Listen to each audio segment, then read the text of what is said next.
Welcome to the 10th edition, a small anniversary, but an anniversary nonetheless, of the Adventure Society Report, today on November the 6th, 2014. I am Sir Proper, Twitch.tv streamer, and quasi-internet celebrity. Today's question was by Mike because I couldn't think of one. Well, technically he inspired it, so let's put it that way. What is your go-to genre for music?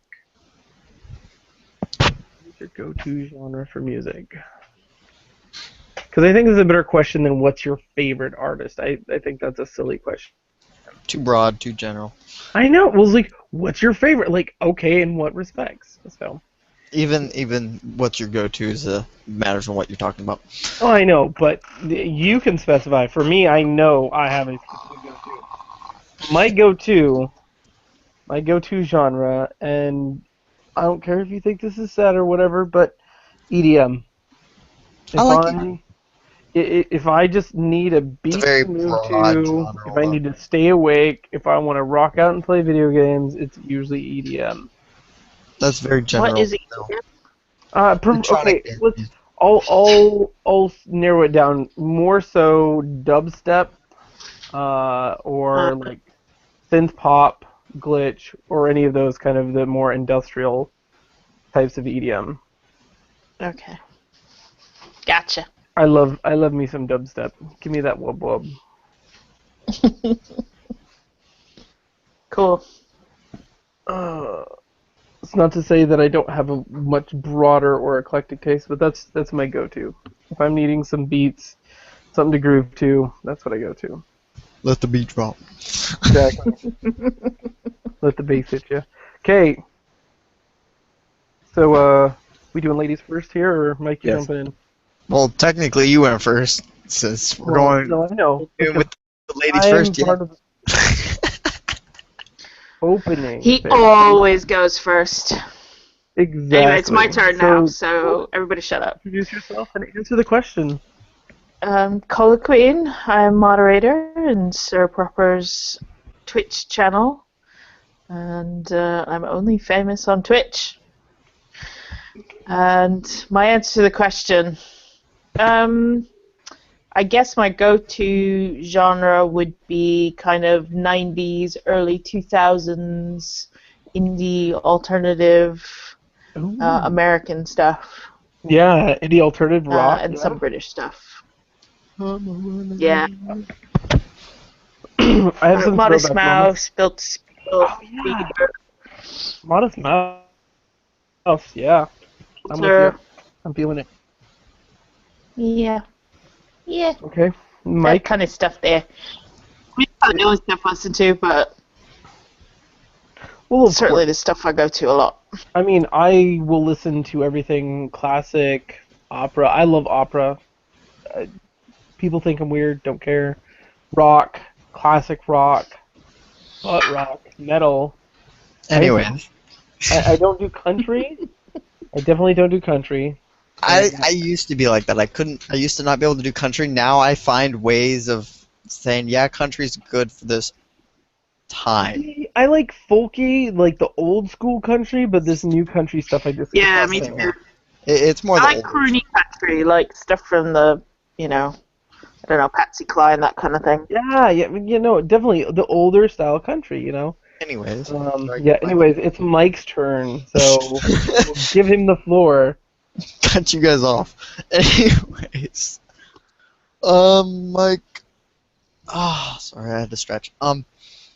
I play Destiny and am a mod on Twitch for Sir Proper. I also play a lot of Destiny with him and am a admin for our clan. Mine, it really matters on what I'm doing. If I'm playing a game, it matters. Am I doing like single player? I have my own.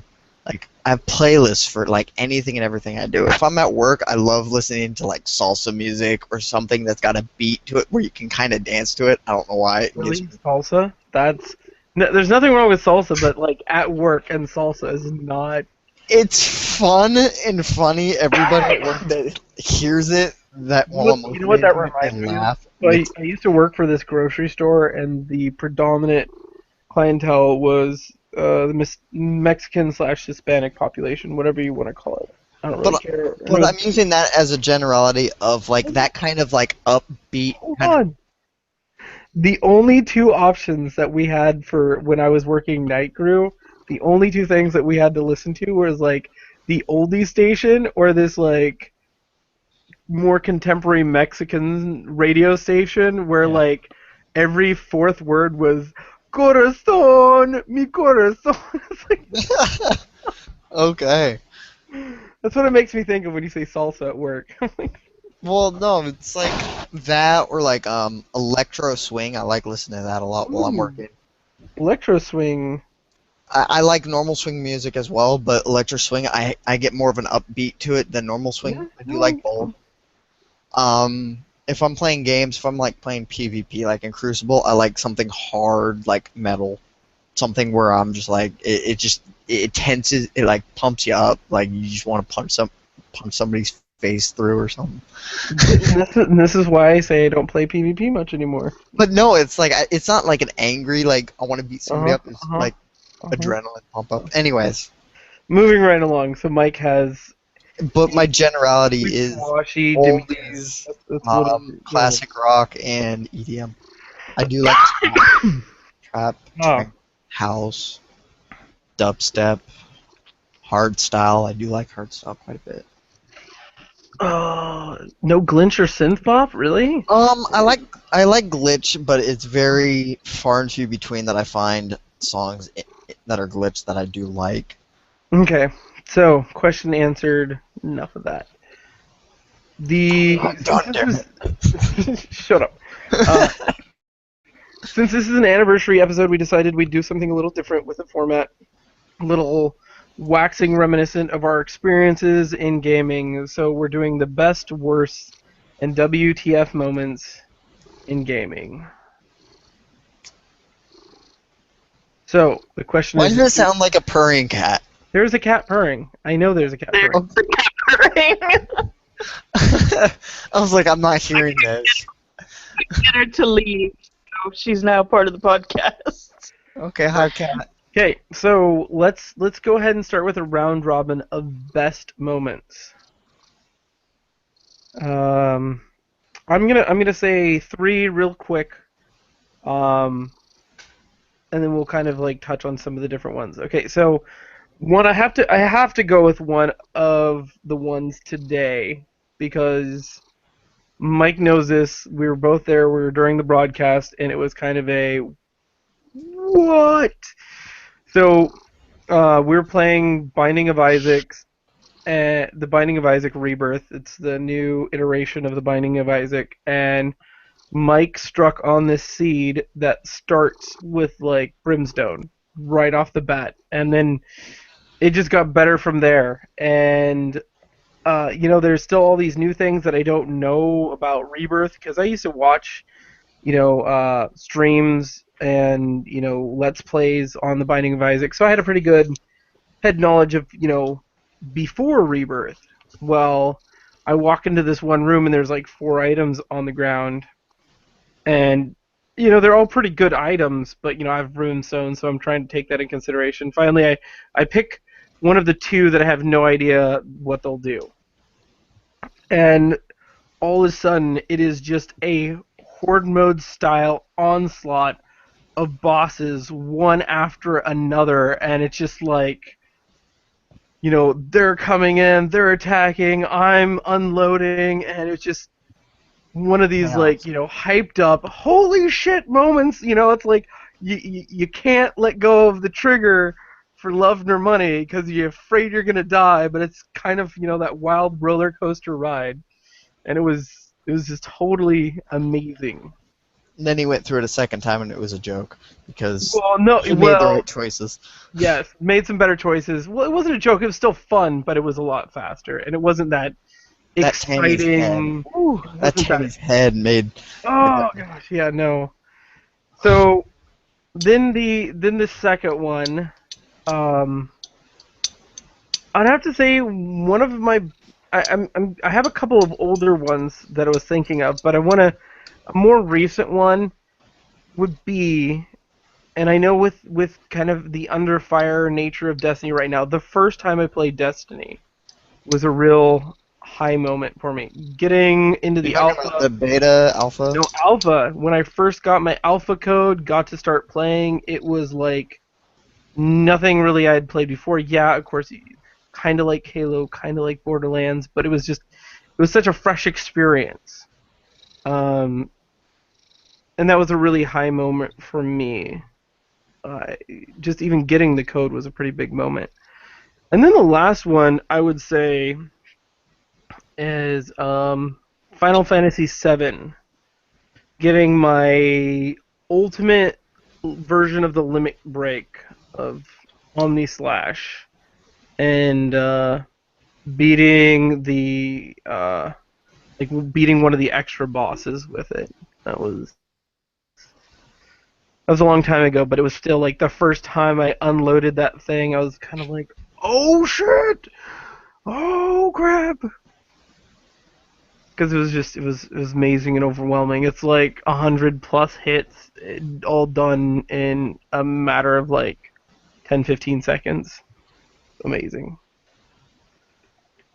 So I think those are my three best right off the top, because obviously fresher ones are right there, but I have some other older ones, but we'll move on from me. And since Cola Queen brought up the topic, we'll move into three of your best. Three of them, okay. I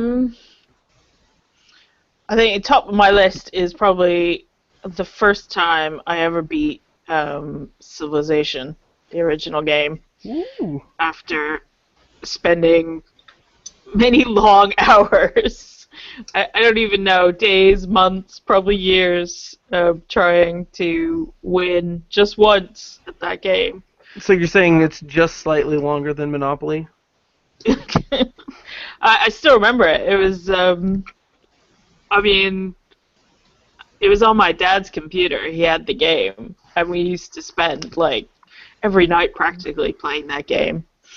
And it was just impossible. You'd get, like, you'd build up your civilization, you'd get near the end, and one of the other, like, the AI civs would get to space or come and wipe you out or, do something, and you would lose. And, each game was, like, 10 hours long at least. So, yeah. That's probably one of the highlights of my life. just slightly, like you said, just slightly longer than a Monopoly game. Yeah. Other ones. I think I remember in the original Sims, the first time I got a job and you could afford to buy food, a toilet, and a bed, which are like all the main things you needed for your sim to survive through the day. And so you were no longer pissing yourself, and you were no longer collapsing on the floor. You were no longer starving to death. No, my God. It was just like real life. I'm sorry, I would not piss myself without a toilet. I would go piss on somebody's house. Piss on the corner of a house, dog style, yo. This is my house. That's how it works in the Sims. You have like no control over it. If you don't have a toilet for your sim, they piss themselves. Oh So, my gosh. I'm What sorry you about the can't laundry bills, appreciate. then? Laundry bills. Huh? Laundry bills. Don't you know? That's the way Sims works. You're pissing yourself all the time. Okay, what's Last one, I think. This is not necessarily a gameplay moment, but there's like the first time I ever played Knights of the Old Republic. And walk out onto like one of the open walkways in Taris. And this was like the first Xbox original game that we had and we played. And for me, it was a revelation because I'd only been playing like computer games, like PC games before that. And it was like at the time, I mean now it looks dated, but at the time, like graphically, like the vistas were amazing. Oh, yeah. and it's like your character just stands there looking out over all of this, like, this world metropolis, and it just looks and feels so amazing. And I We just could remember, remake that wow, game. this is such a Yeah. cool game. We did talk about that in the remake episode, that they should totally remake that game. So those are some of my highlight moments. Okay, Mike. The stage is yours.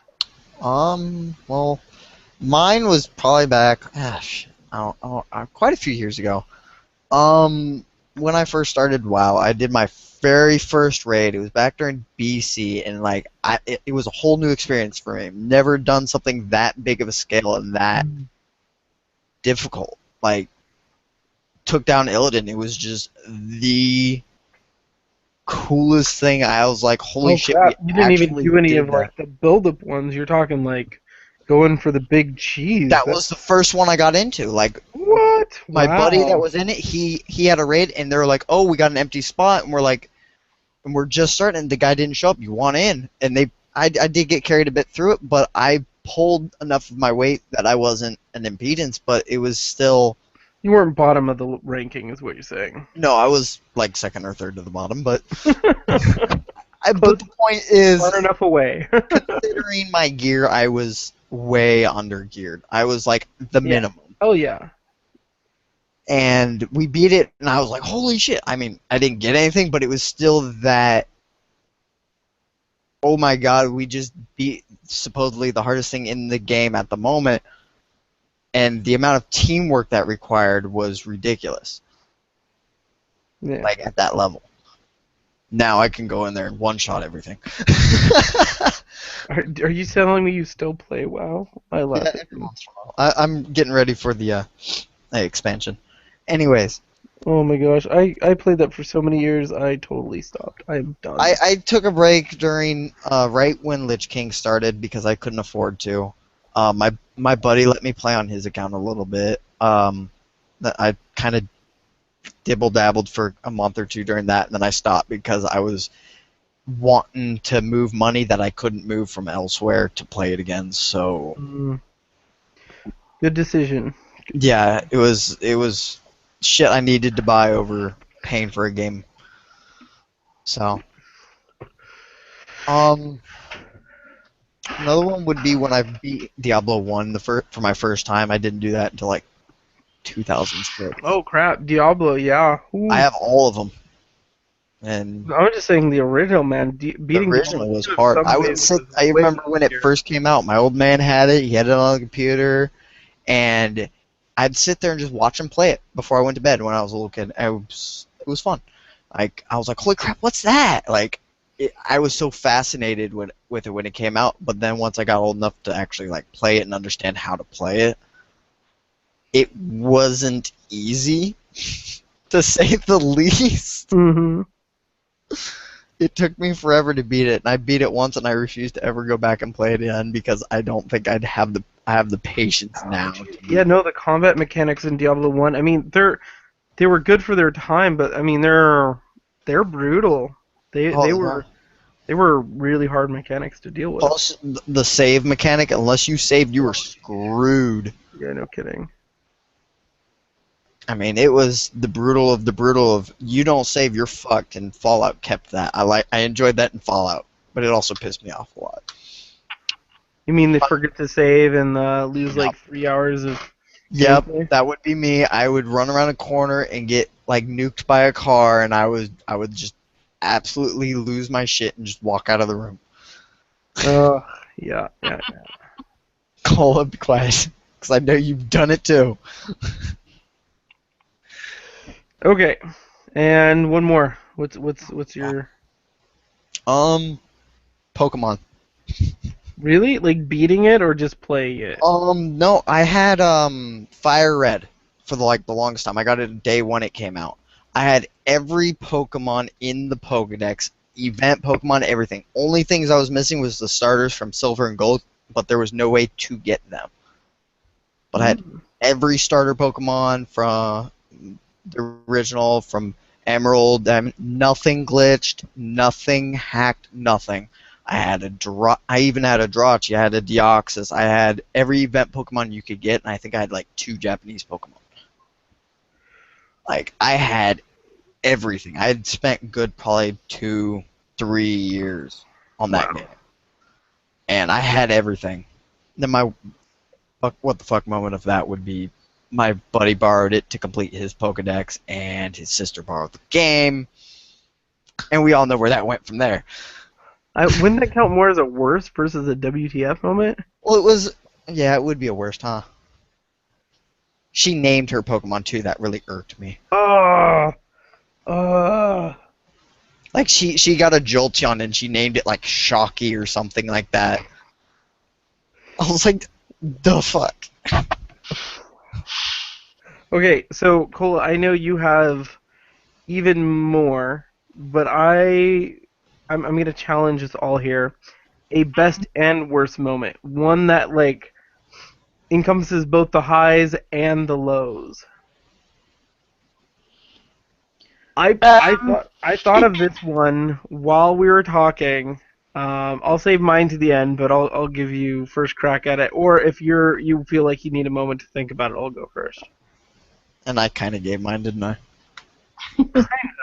But I mean, you can think about it. You know, you got at least one person to go through. So what we're talking about, a good and bad moment, Yeah. or two different things. So something that's good and bad. Something like either a game that encompasses your highs and your lows, or a specific moment that was like, oh my gosh, on top of the world, and then the worst happened, or the worst and then on top of the world. Just something that encompasses both sides of that roller coaster. Well, I guess that happens every day in RPGs, especially because you have a moment where you're like, yes, I've killed all the things and I am the champion of the world, and then you turn the corner and get mobbed and die horribly and have to restart. I think, though, one of my favorite things to do in a game that I've replayed more than once is pound Loghain's face into the ground every time. Every bloody time! I never let that man live. That's kind of a high in Dragon Age. Yeah. I don't know. Lows, I mean, like the first time you meet a boss, and it destroys you, like you get wrecked so horribly, and it takes you a while to figure out the tactics. I remember, like in KOTOR, at the very end, there's like 1 million robots or something, and like there's no way to fight your way through them because they regenerate. And it took me quite a few tries to figure out that there's actually like this other trick where if you do it, it takes like 5 seconds. But instead, I must have played like hours and hours and hours of replaying that one little bit and getting wrecked, like constantly using like hundreds of stim packs. So, Okay, I mean, I have a couple. One I'm just going to touch briefly on. Mass Effect. Especially the third one, like the Vanguard with the charge mechanic, it just made you feel like a veritable badass. And then you like charge, and then you realize you ran out of things to charge to regenerate your shields, and you're standing in front of something that can easily kill you because you're playing on like the hardest difficulty, and or the mechanic breaks. I had that happen way too many times because I loved that Vanguard charge mechanic, and they made it so that it would they made it so sometimes it didn't work. Oh man. Bad times. But, I actually have to say my worst moments ever are in Mass Effect, are the driving. Like driving in that game ruined the entire. Like I can't play Mass Effect games because of that. I love the 6-wheeled Mako. Amazing. The Mako, yes. Mako. Oh my god. I love that thing so much. I would spend like an hour just rolling around on the planet with that thing. Dude, there were so many interesting tricks you could pull off with the Mako. Are you kidding me? That thing was amazing. Oh Montage. no, I hated that thing. Oh man, my biggest issue with the Mako was montage. my only issue with the Mako was that you didn't get nearly the experience as you did as if you were outside of it. So like when I realized you could only get so far in like the first one without getting that experience, like I would bail out of the Mako every time and kill everything outside the vehicle so I'd get more experience because I'm a crazy min-maxer like that. But I love that tank, and that made me really sad that it couldn't just go around and blast everything to death. Yeah. They scrapped that for the second and third ones. Yeah, you had some like kind of hover thing, if I remember right. Number 2 and 3, they just completely scrapped the whole planet. So there was something that you could play around on, and it was like a hover thingy. I know it. I don't think so. Yeah. No, it was you scanned the planet and then you sent a probe. No. I'm telling you, there's a hover tank. Or 2 or 3. I played the crap out of both of them. I played the crap out of both of them too. I played the crap out of all 3 of them. Shut up. Unless it was a M44 special Hammerhead. mission. No, M44 Hammerhead. Ah! Unless it was a special mission from Mass the Effect DLC 2. and Mass Effect 2. Nope. Mass Effect 2. You're so wrong. You were so wrong. Oh. It had to be DLC. It might have been DLC, but I don't care Why? because it was still there. Not part of the original game. Yes, it was free DLC. Shut up. Yep, there it is. It's the hover tank. Yeah. Totally watching a video of it right now. Oh, that hover tank. It was so cool. The other one was I was playing Final Fantasy X, and I apparently overleveled myself so far that I went up against what I thought was going to be like one of the last bosses. He's like, he had the crazy hair. He was obnoxious. He has this stupid status wheel thing that you're supposed to like match your attacks in order to kill him. And I was so overleveled, I just ignored that and just beat the holy hell out of him. Like, didn't even have to try anything, just annihilated his face off. And then I got to the end of the game, and I realized because I had overleveled myself, I made it impossible for me to beat the game. Absolutely impossible. Because it, like, pulled your summons in, and my summons were just too strong. And, like, I couldn't kill them. Like, they couldn't kill me either, but I couldn't kill them. And so it was just, I was basically stuck in a deadlock. I couldn't do anything. That was a high and a low in the same. Yeah, no, that was a pretty high and low experience because I was kind of like, oh yeah, and then you go just another hour or so into the gameplay and it was unbeatable. So, yeah, that was sad. Very sad. Okay, so do we want to do some worsts, just straight up the worsts? Or do we want to do some WTF moments? I'm kind of, I could go either way at this point.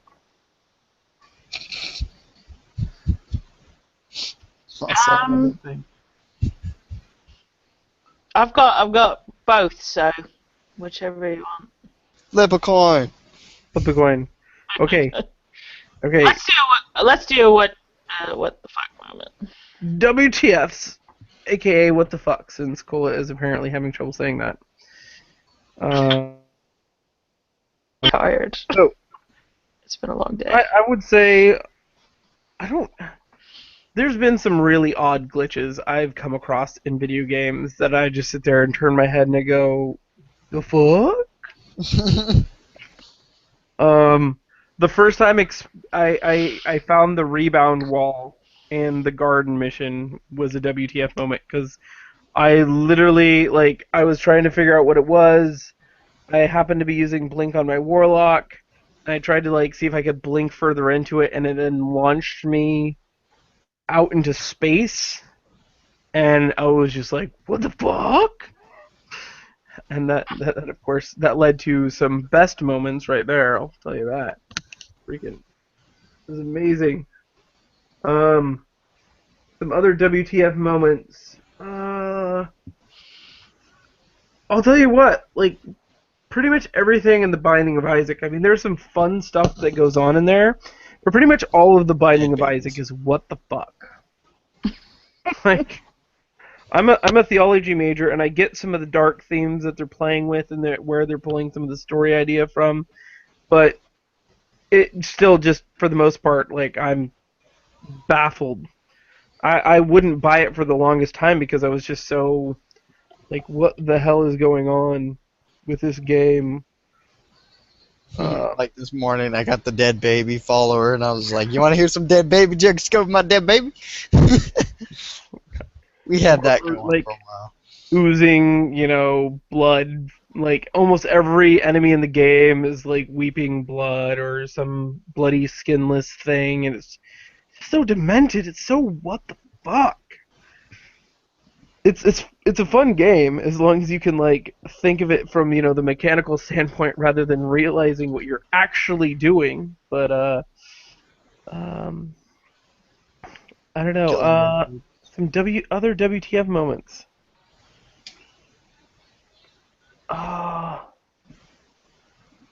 There was a few in Borderlands. I think it was the first Borderlands. Some of the Easter eggs that I stumbled onto, and I was just like, the fuck?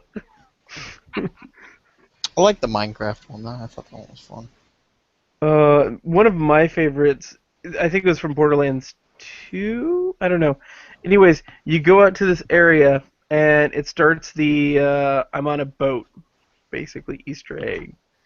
And the first time I saw that, I couldn't believe that they put that in this game. I mean, I could. Oh, one of my best, one of the best WTF moments. The first time meeting Tina in Borderlands 2. Holy crap. That was hilarious. It's hilarious, it is, but you have to admit, as soon as she starts talking, you're like, what the fuck? Kind of. Because she's batshit insane.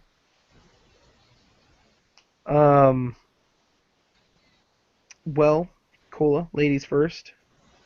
WTF moments? Yeah. Well, obviously, glitches are always a WTF moment, aren't they? When you fall. Yeah, I think. Well, okay. So I'm thinking specifically Morrowind or Oblivion. Oh God, there was some. Fall through the floor into the secret underworld of the game, and you can actually move around and stuff. Or even in original Dragon Age, you get go through a wall or a barrier or something, and the WTF moment comes when your mic. Cool. And you find that you're stuck there forever. Then you can't do anything but restart. But some other great WTF moments.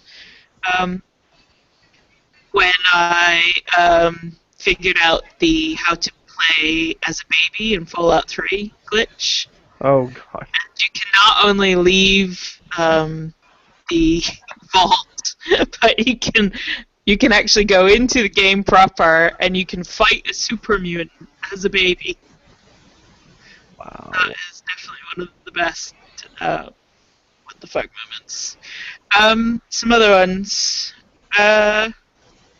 There was definitely a moment in Dragon Age 2 that, to this day, still gives me the shivers.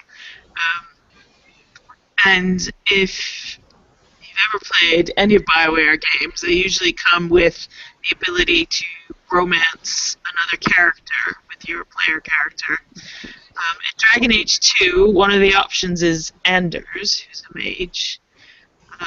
so I decided to allow my female rogue to romance him. And to this day, I regret it because when he kisses her for the first time, he slobbers and slurps and makes the most disgusting noises. It's like being kissed by a dog. It's still to this day making me go, oh, fuck. Probably who he practiced with. Well, no, Yeah. actually, no. The thing is Anders was a mage, and so I don't even think he'd kissed a girl, and so I think Still a virgin. I'm pretty sure that came down to not having an effing clue. I remember Anders. Anders, the mopey, emo, whiny little bitch. Oh god. Yeah. Anders. And another one that just came to mind was also in Knights of the Old Republic. You know, when you go through the dueling arena, which I still love. I love that part of the game. But if you're playing light side, if you get to the end and to complete it, you kill Bendak Starkiller, who's like the boss. You get dark side points. And I remember the first time it happened to me, and they always had that sound. It was like a wah-wah sound when you get dark side points. It was like the worst sound ever. I was so pissed off and annoyed. Because in KOTOR I always have to be like uber light side. So I had to restart so I wouldn't have dark side points. Oh my gosh. There's that dueling thing. Again, I have an issue with over leveling. I was like one-shotting everything through the dueling arena. Those were the times. I liked Battlefront 2 a bit more, but Mike, you stop it. Not even the same classification. That's like saying, I like oranges instead of apples. they're both fruit, sir. Oh my, I like tomato. No, can't do tomatoes. That's a fruit too. I know. Technically, by the Supreme Court, it is a vegetable. So shut up. Anyways, By definition, it's a fucking fruit. yeah, that's true. And a banana is a berry. So there. Like I like steak more than Strawberries are I a like vegetable. apple. Both are food. You're an idiot. When asked what your favorite fruit, you're like, I like steak more than I like apples. Hey, pizza's considered a vegetable. I said fruit. Fruit. You're an idiot, Mike. But if you think about it, it's what the reason they make it a vegetable is because it's got tomatoes. Well, tomatoes are fruit, so it's a fruit. Well, I put other stuff on my pizza. That's totally off topic and irrelevant. Stop bringing an elephant into the room, Mike. What are your What WTF, Bob in the room? WTF moments, Mike? Now go. Besides what just was said. Anyways, Yeah, besides what just happened there. any moment. What the fuck moment? There's too many for me to count, truthfully. Because I'm that person that finds every little what the hell. Yeah, I know. I run into all sorts of glitches too, which is why you got to just pick out like 3 that stand out to you or that came to your mind. Well, the first time I realized the physics of Destiny, that's the most recent one I could think Oh of. God. We were doing the weekly, I think it was. It was one of the first weeks you and me were playing. We were doing the Fogoth weekly or some bullshit like that. Mhm. Or we were just doing Fogoth, something like that. Anyways, I was playing my hunter and blink striked a knight that was like jumping over a rock, a small little rock on the ground or something. And he collides with the wizard and they just go flying. And you're just like, oh, look at that. And then they just both explode and I was like, oh. On that same note, the first time I launched a flare in the Dust Palace, launched a rocket and he just sailed off the edge and instantly died, and I was like, the fuck? I take it. I'll take it. I mean, What I else? get a lot of those. I get a lot of those physics things in Crucible as well. Those are fun. Flinging a Oh. guy off a ledge into a wall, No, die. my favorite was I blink strike a guy. I don't know what it is with blink strike.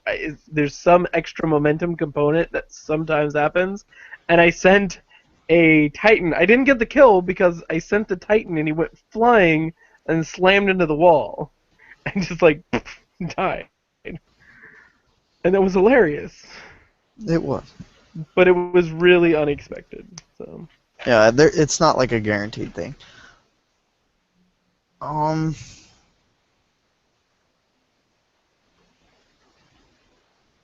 I can't think of another one. what? Nope, my mind just went completely blank on what the fuck moments. I'll tell you. I'll tell you one of mine real quick. Maybe this will. Island. The first time I realized the arms were essentially like giant gorilla arms that were longer than my legs, and like this, when you see your shadow and you're running and you look like some kind of monstrosity, and you did any kind of like the view field glitches and you could see how stupid your arms looked. That was when I was like, what the fuck is wrong with this game? Aliens, the Space Commander one. Oh. Fucking Predator game. It wasn't this one that's coming out, but it was the prior one. It was a complete fail. My Oh. buddy It was a got Space it, and he was like, "This is complete crap." And I was like, "I don't believe you. I'm gonna try it." So he let me borrow it, and I tried it. Oh my god! Wasn't it like Aliens versus Colonial Marines or something Yes, like Yeah. yes. Colonial Marines, yeah. It was god awful. Like It that game. looked like a Nintendo 64 game. It was by far the most horrendous what the fuck, because you go and look at like all the demos and the DLC like and all the trailers they had, which were like, yeah, this is actual gameplay footage. You look at the game, you're like, yeah, that may be that game in like 20 years from now. It was seriously a what the fuck of how that even came to be, let alone come out their front door. that? Let's see. I've got another one. Okay. I think it was King Quest. I was playing King's Quest. Oh God, King's Quest. I think it was. And I can't remember which one it was, but there's one where it's kind of like the desert. And there's this one bit where you have to go out to find the temple in the desert, and I got lost.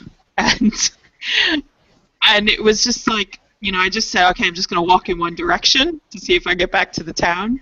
And it was just like endless screens of desert scrolling behind me.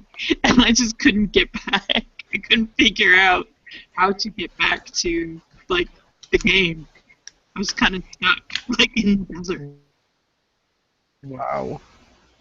Oh man, I got a dozen or so from like Fallout 3. Fallout 3, it's supposed to be this big open world, and yet they have all these areas that you can't like. This is a chain link fence. I can climb over those in real life. Can't open them in Fallout 3. Like inaccessible. Oh, hell's no, that ain't true. So I would sit there for like hours and like stack shit up and figure out ways to break these barriers. And I found my share of like going through and back and behind like set pieces that you were never meant to go through. And there was one time I found that I could attack the enemies from the wall, from behind the wall, and it was a bunch of death claws. And here I am with my toy car poison dart gun, and fucking like one at a time, just bleeding them out slowly, a whole pack of death claws, while I'm like stuck in like no man's land.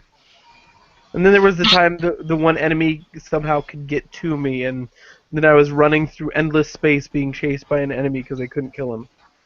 That was Actually, the death claws are on my worst list. The first time I ever stumbled into like a pack of death claws by total accident. Oh god. Like one of those moments of like, run away really fast. Oh god, you're not fast enough. I could definitely say some worse. Fallout New Vegas. The first time you go into the Deathclaw area, like Mhm. the Deathclaws just behave so wonky. I'd had so many like just teleport right on top of me and like, oh god, I'm dead. Like I had already like over leveled again, man of over leveling. I had like badass guns. I was able to kill everything else. Suddenly I'm having trouble against Deathclaws, and I'm like, well, this is obnoxious. But I'm like, I can take my time. I'll cripple them, take them out. All of a sudden, one teleports right on top of me that I like had just been sniping from across the map, and I'm like, oh god, what the fuck? Yeah. Well, what about I remember the first time when you get to the first town in Fallout 3, and I think I was like in the water pumping shed or whatever it is, Mm-hmm. where nobody can see you, and I stole something, and somehow the whole town aggroed me. Oh yeah. And No, no, you walk out the door and you're just being murdered. There's that one like storage shed, and if you like open it at night, no one would see you. But as soon as you picked up anything else and walked outside, Yeah. everyone would be red. I totally remember that. Ah! Like walk out, oh god, oh god, oh god, oh god. And then I spent like the next few hours thinking, well, I can't be a thief in this game. Oh no, dude, anything that's not nailed down, I steal that shit. But after I figured out the mechanic of it, but it was just like, how did anybody know it was night, it was dark, I was in an enclosed area? Yeah, no, I think what happens is, if I remember right with that bug, it was definitely a bug, but somehow Yeah. it still views you as being outside, but you can't see the awareness of other people. I think that's what it was. I'm trying to remember exactly, because I ran into that myself, and of course, then I had to figure out how I could actually steal everything, because, if it ain't nailed down, I'm taking it. Oh, here was one. Oblivion, Shivering Isles.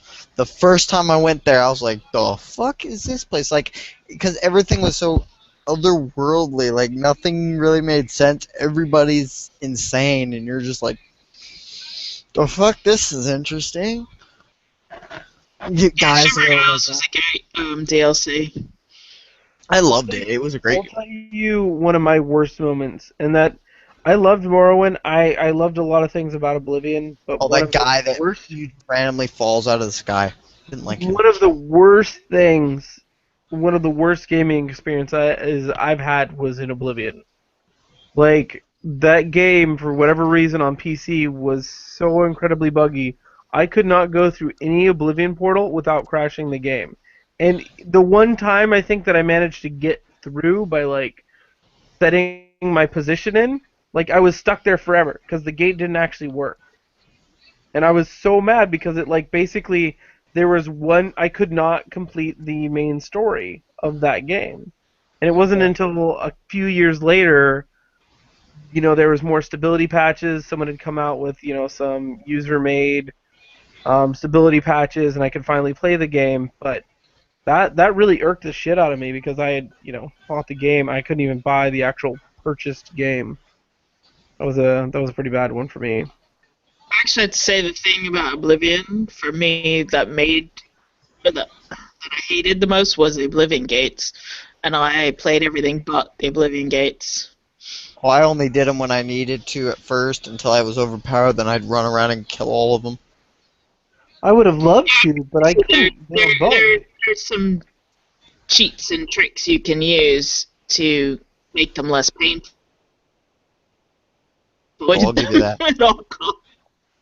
They were painful until you figured out the tricks, but I mean, I just hated them with a Once passion. you got the Umbra sword and you just go like through there. It's la la la la la. It's like it's like in Fable 2. Like, I actually like some of the new mechanics they put I in like Fable Fable 2. 1 better than Fable 2. Yeah, I mean, Fable 1's an awesome game, and it's like top classic, but Fable 3 I mean, I sucked. Let's some of just- the Yes, Fable 3 sucked. We all know this. the but I like inability to stuff switch they between introduced in weapons. Fable That, 2, oh my but God. the thing that made Fable 2 for me not as good a game was that whole like wedge in space nonsense where you had to go up to that shard thing, and I mean, it was just so stupid. Like a lot of the plot in Fable 2 just kind of ruined that whole game. Yeah, no, I thought the plot in Fable 2 was pretty bad. Fable 3, like I was so excited for. That was something I would classify for me. Um, I was really excited for Fable 3, and Fable 3, um, yeah, wow. The whole weapon system was terrible. The Steam was really cool. It had kind of a steampunk slash dieselpunk feel, and it just on so many levels. I was very, very disappointed with that game. I was glad I pirated it and not paid for it. I mean, I thought the plot and the storyline were much better than in 2. Well, that's I mean, true. we discussed this before. I mean, one of the problems with the game is the way it pushes you through the storyline too Oh, yeah. quickly.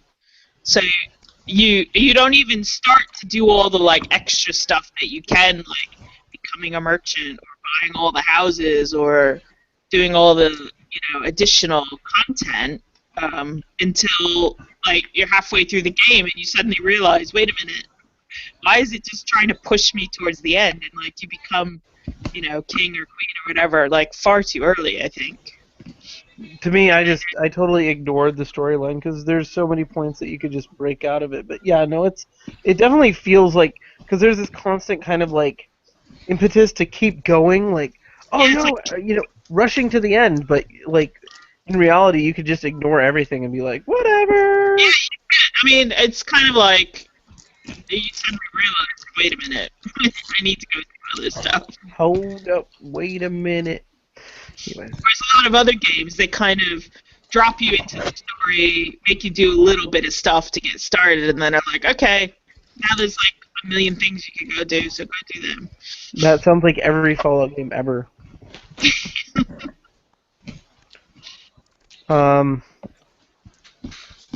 Well, I think we'll keep your phone was supposedly dying.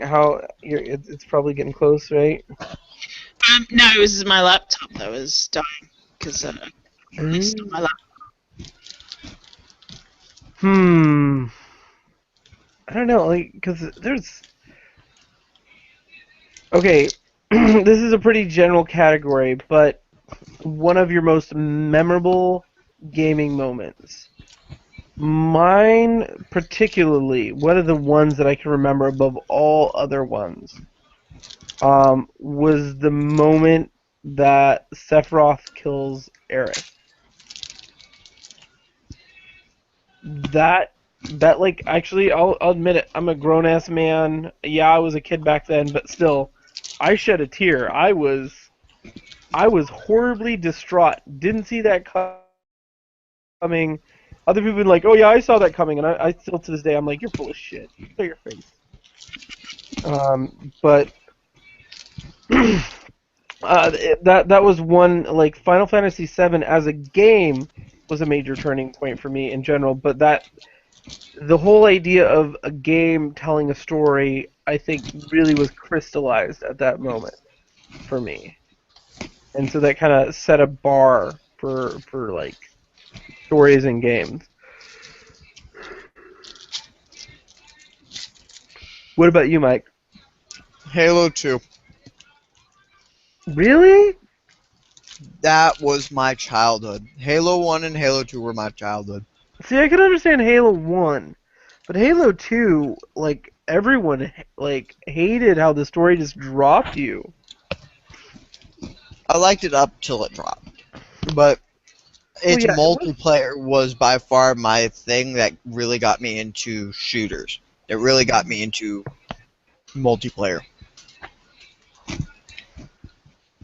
Like, Interesting. because before Background. what? Music. I just hear noise in the background. You don't hear anything. Okay, Mike. I don't hear anything. Mike's doing something. What a Anyway. jerk.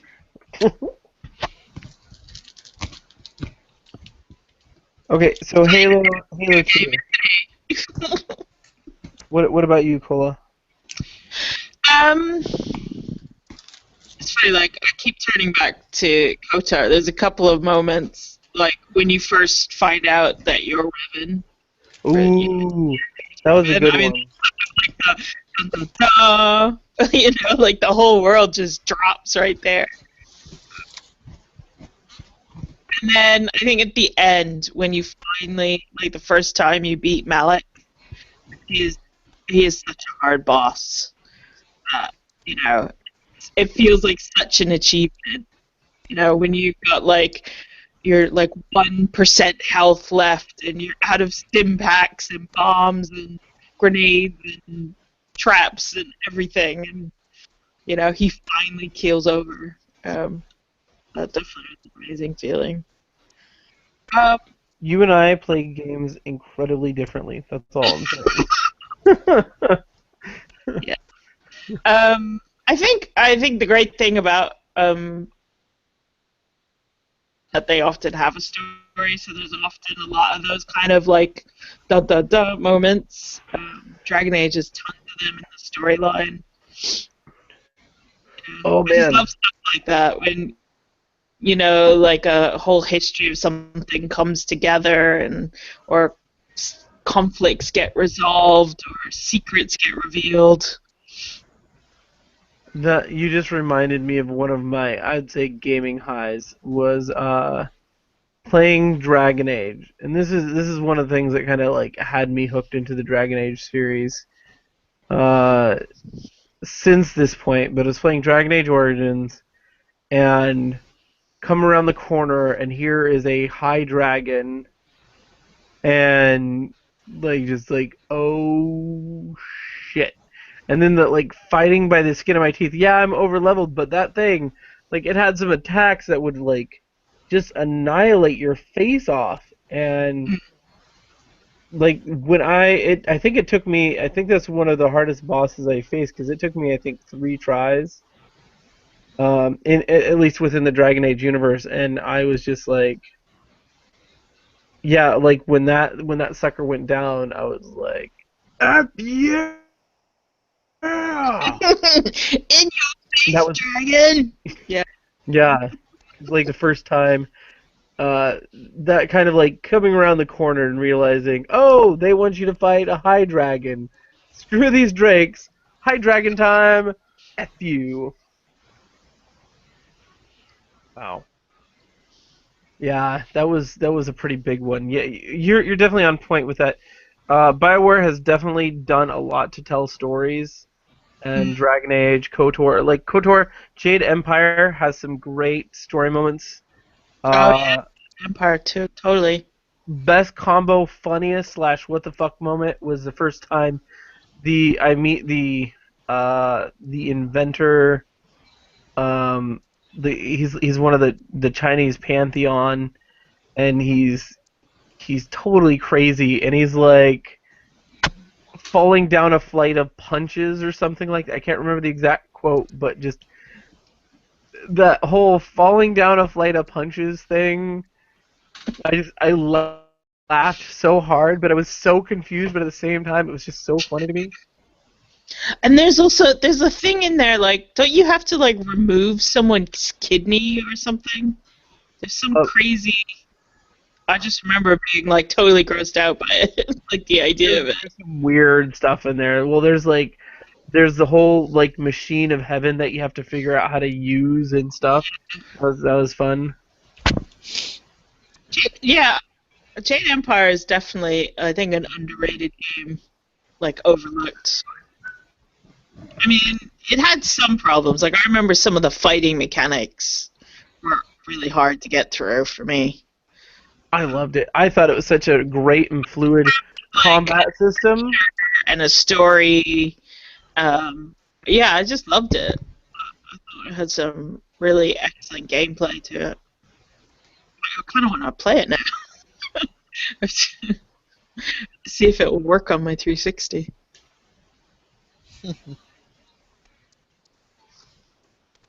Another game I really liked was well, I already mentioned it before. It was Battlefront 2. Playing as a Jedi, you were just like,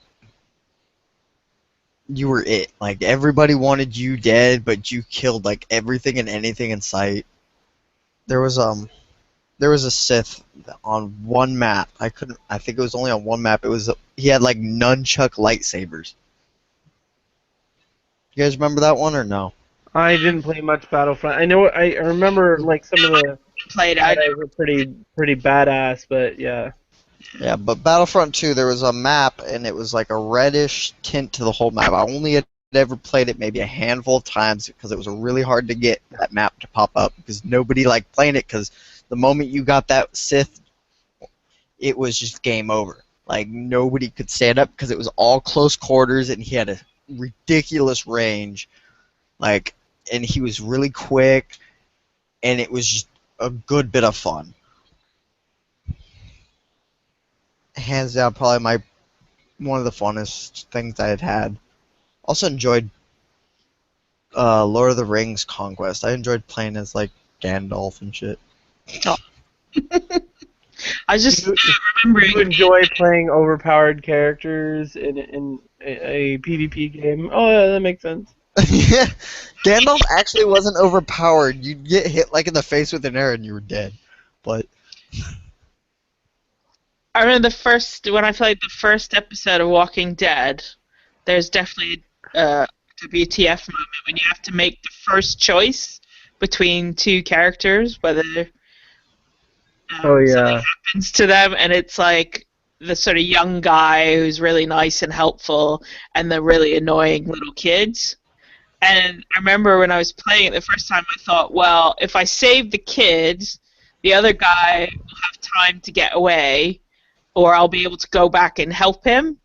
And then so I save the kid, and then the other guy gets eaten, and then and then his dad's like shouting at you, and it's like, oh no, what have I done? I let the little stupid kid live, and the nice guy died. Yeah. But it was that, that realization that the game was going to make you choose between who lived and who died in a lot of situations. Oh And yeah. without having foreknowledge of what was needed in the future, it was sort of hard to make those choices. Oh man, the when they give you the decision, cut your own arm off, and you're like, what the? Oh god. Yeah, no, there was definitely some moments in the Walking Dead series that was definitely giant WTF. Yeah. And then when you get the summary at the end, like, because you did this happened, you're like, oh. And I played that through like 3 times to get a perfect playthrough. I couldn't handle. At least that's the thing, you can go back and replay and make other choices. But it's like that Dragon Age. Like, you go all through the game and you make these choices and things happen, and then you get to the very end of the game, and then like it gives you that slideshow of the outcomes of your decisions. And some of them are like, but no! I didn't want that to happen. Like, particularly like the dwarves and Orzammar. It's like, no matter which side you pick, the outcome is always terrible. Pretty much, yeah. No, it's yeah, there was some pretty gnarly like outcomes for some of the stuff, and it's like one little thing sometimes could really like screw you over.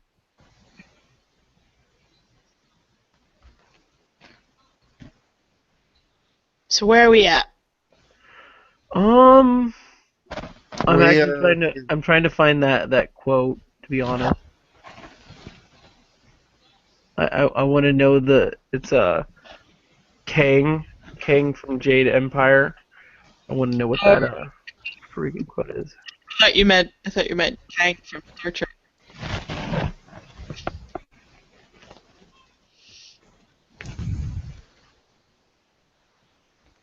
Oh dear lord. Yeah, oh man. I kind of want to play Jade Empire just because the game was so good. Yeah, totally. I played it once. Oh man, this guy is like terrible at this game though. Are you I'm watching? watching, I'm watching a gameplay to get the actual quote because I couldn't find just a straight listing of the quote.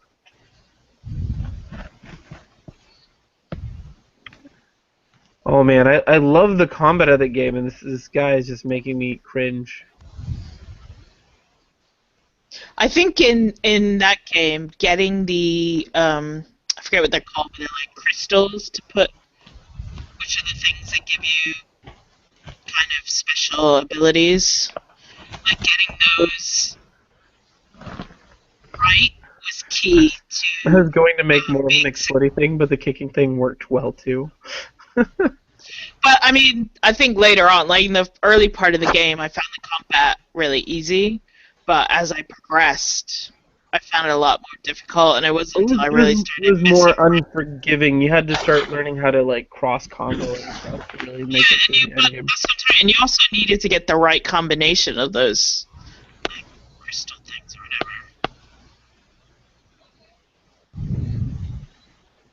whatever. Like you had to really understand. I'm King the Mad. I make things explode and I make things fly. And I'm very good at both. The things I fly tend to survive, the things I explode, not so much. Oh god.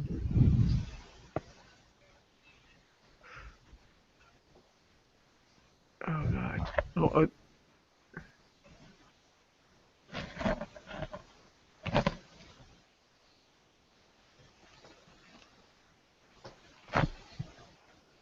my greatest prize did not explode much. Oh my god. But there's a moment in Jade Empire which is like totally unexpected. When you get to one town or area and there's like a British guy, and um, Oh yeah. and it's what's his name? It's Stephen Fry. Yeah. Doing the voice, and he's got he's got a blunderbuss gun which he uses, and you have to try and escape. That whole bit was like that whole scene was just like what the fuck. I whooped his ass. Let's just put it that way. I mean, it was fun, but it was like so very unexpected when it happened. Oh god, dude, it's bringing me back. So many memories. All the memories. Thanks for the memories. Come on. Come on. Stop. This guy, he's like yammering between each thing. Well, I mean, we are trying to podcast here. We can't have loads of dead air. I mean, we've only got like 4 listeners, so. Yeah. La, la, la, la, la, la. I blame Mike. Mike is obviously not doing anything. It's his fault. So it's my job now to entertain us. What are you doing, Mike?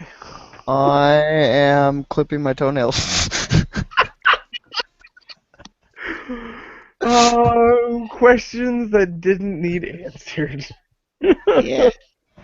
You asked me what I was doing, and I answered your question. Wow. Like I said, questions that didn't need answered. I'm not afraid to let people know I am clipping toenails. At least I have some moral hygiene. It's like the most exciting podcast that ever existed. Well, there's just so much, and like Last week I was doing my easy- nails. it's easy to get hung up on these little moments, and that's kind of like the story of gaming. It's those experiences that really why most of us continue to be gamers, or why I continue playing Destiny, because like going through almost every one of those story missions, regardless if they don't have much purpose after you play them once, they are still exciting. They still carry you through these moments. And anyone who trivializes that before even giving it the fair shake, giving it the experience, they just miss out. I still, playing that Black Garden mission and that final thing, almost every time I'm just like, yeah! When I finish. It's still the music, the situation, the oppressive odds, the perceived endlessness of your enemies. It's a real moment right there. I like That's what I mean. I love experiencing a game for the first time. You know, you get out of the demo area, Oh yeah. and you get into the game proper. You know, and it's like stepping into a new world for the first time, or going to stepping off the airplane in a new place for the first time. And it's like just going in to discover like what this world is, what it has to Yeah. offer you.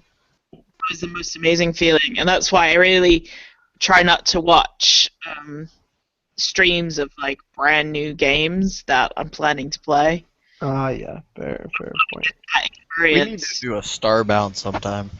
Oh man, I love Starbound. That is such a great game. It is a ton of fun. You have it, right? Yes, I do. Oh, we should totally play that sometime. I'm excited. I kind of want to see what the state of the game is. There's a game that Chucklefish is publishing called Witchmarsh. If you've never heard of it, you should. Witchmarsh is amazing. I am looking forward to it, but it's not supposed to be out till end of 2015. Yeah. It's pretty cool. It's a side-scrolling RPG, action RPG. It's so very cool. 8-bit style. It's fantastic. We need to do a Let's Play of Starbound, though. I know, we should do a Let's Play Starbound, but when Witchmarch comes out, we gotta get it. And we gotta totally play this, because they have really interesting characters and stuff. And you play as an investigator, and you're trying to discover things. Have been going over. We're about an hour and 18 minutes, just letting you know. Well, okay, fine. Witchmarsh, I'm looking forward to it. I'm excited about it. Do you have what's it called? I can't even think right now. Hold on. There's another game that I'm thinking of that if you have it. Oh, Risk of Rain. Do you have Risk of Rain? No. Ah, sad day. That's a game that I really want to play with people, because like playing with one person is fun, but like there's so many cool strategies and stuff. And that's the thing. A lot of my best moments are actually around that. You find that person that can keep up with you as far as play style, and you get to try some of those like interesting, high-minded synergies and stuff, and see how they work. It's pretty awesome. Yeah. The anniversary, my shout out goes to gaming.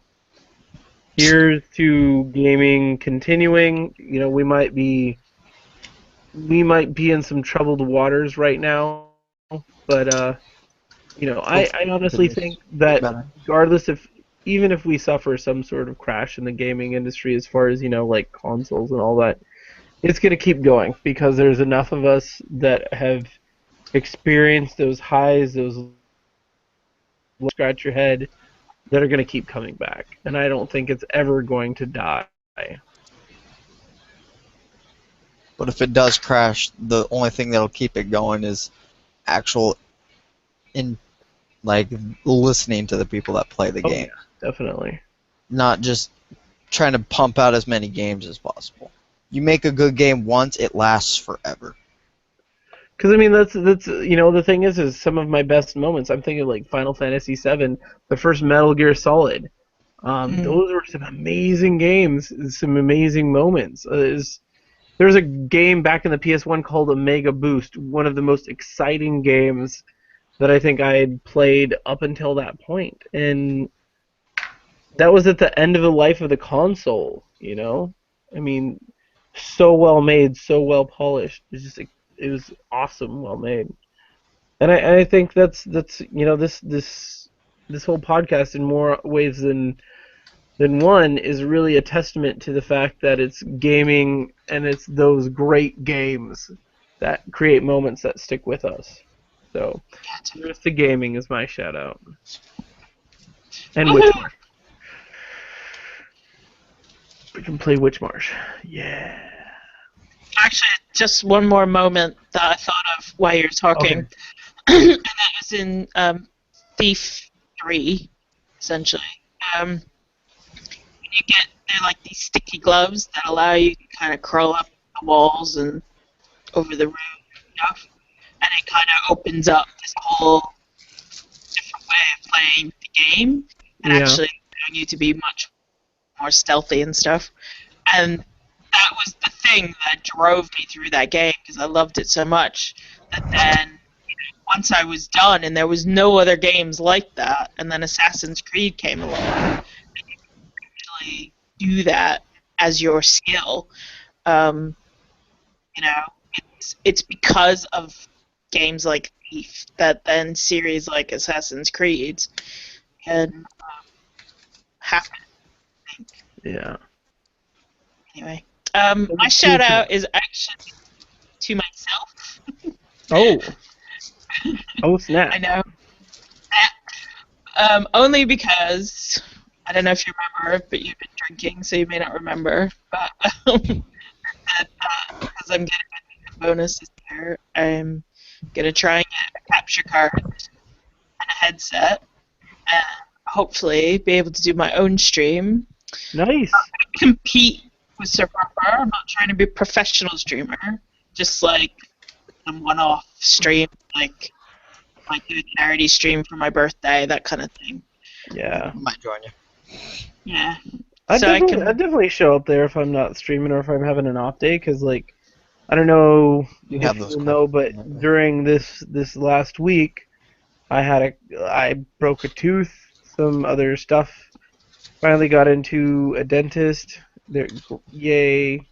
Yay. And basically, they told me, I got a couple of screwed up teeth. And, Gosh. on top of the other kind of dental issues that I've had and how much it costs here in the States, it's like Yeah. I'm looking at about $3,000 to get a crown on one of my teeth. Oh my god. Yeah, what I could do with $3,000, anything but. Seriously. It's really tempting to just, hey, let's pull some teeth out of my head. Fuck it, I don't need to chew on that side of my mouth. Except when you're elderly, you'll totally regret that. Yeah, I know, but it's rough, and so, I took a couple days off. I barely did a couple half days here as well, because it's been rough, and there's definitely time out and lurk, and so if you're streaming, I'd be more than happy to, jump in sometimes. Yeah. Just let me know in advance, okay? Yeah, it won't be till, obviously, like I said, at Christmas and then probably early January before I get that rolling. But I just wanted to put that out there in the world in case That's awesome. That's awesome. anybody wants to come watch me No, play some old-timey games. Now, Mike, do you have a shout out besides to your toenails? I wasn't thinking about that. Thank you very much. You needed to be trimmed. Hey, hygiene, sir. Hygiene. Gotta be That's classy. your shout out. No. Hygiene. Hygiene. My shout out is to hygiene. Shout out is to Candy because I got a crap ton of it. Oh man, after Halloween sales, yeah, buddy. Well, I had a bunch from Halloween, then I got even more on Halloween sale. I got like probably a good $20-30 in candy. Oh, by the way, just for the record, it was Skittles that broke my teeth. Poorly manufactured Skittle had a hard lump of sugar. Seriously, you in it. broke your Skittle? Yeah, hard lump of sugar and a Skittle that I bit down on. I thought it was metal at first. Two! It was like biting down on metal. It just, like, I had like 3 in my mouth. I had already started chewing on them, and I was just like munching away, and bit down without any kind of hesitation, and just shattered one of my teeth. my god, that's horrible. Knocked the corner clean off of it. Oh my gosh. Why aren't you doing a charity stream right now? Sir needs $3,000. Oh, I'll worry about that. Hmm. I couldn't imagine. Anyways, so yeah, you know what? I'm gonna actually do contact stuff today. Woohoo! I'm gonna remember. So again, I'm Sir Proper. If this is your first time here, you can catch the stream. If you're only getting the last bit of it, you can catch it on youtube.com/user/SirProperGent, or just look it up under Sir Proper Gent YouTube. Twitter.com/SirProperGent. I do have an Imager account, which I am woefully. I need to go through and do a library of things that I have in Destiny. And that's going to be sirtheproper.imager.com. I do have a Facebook. It's just /SirProper. You can find us on the Bungie Clan Net site under the Adventurers Society, also #DEAS. And my PSN is Kuroshi, KUROSHI. All of that's in the info panel on my Twitch page, so you can always come over to the twitch.tv/SirProper, and check out that information. Get to know a little bit about the sirs of the channel. Still haven't done my sir. I know. Shut up. There's still. It has to come to me. It has to Look, be. I still don't even have a bot command, okay, Mike? So, I don't either. Thanks for making me feel lazy, you a-holes. You are being lazy about it. He's always playing games and stuff. Like, come on. I'm always streaming. Oh my god. Streamer got to stream, bro. Streamer got to stream. My contact details. I'm on the Twitters @cola_queen. I'm on the Gmails @queen0cola@gmail. You can also follow me on Google Plus that way. And on the Twitch as just You're and how much you love it. Ideas for the podcast. Your mic just went all sorts of what the hell. Yeah, whatever. Well, Mike, do you have any information you wish to put out there? On PSN, I see Mike 5. I don't use Twitter because I think Twitter's kind of lame.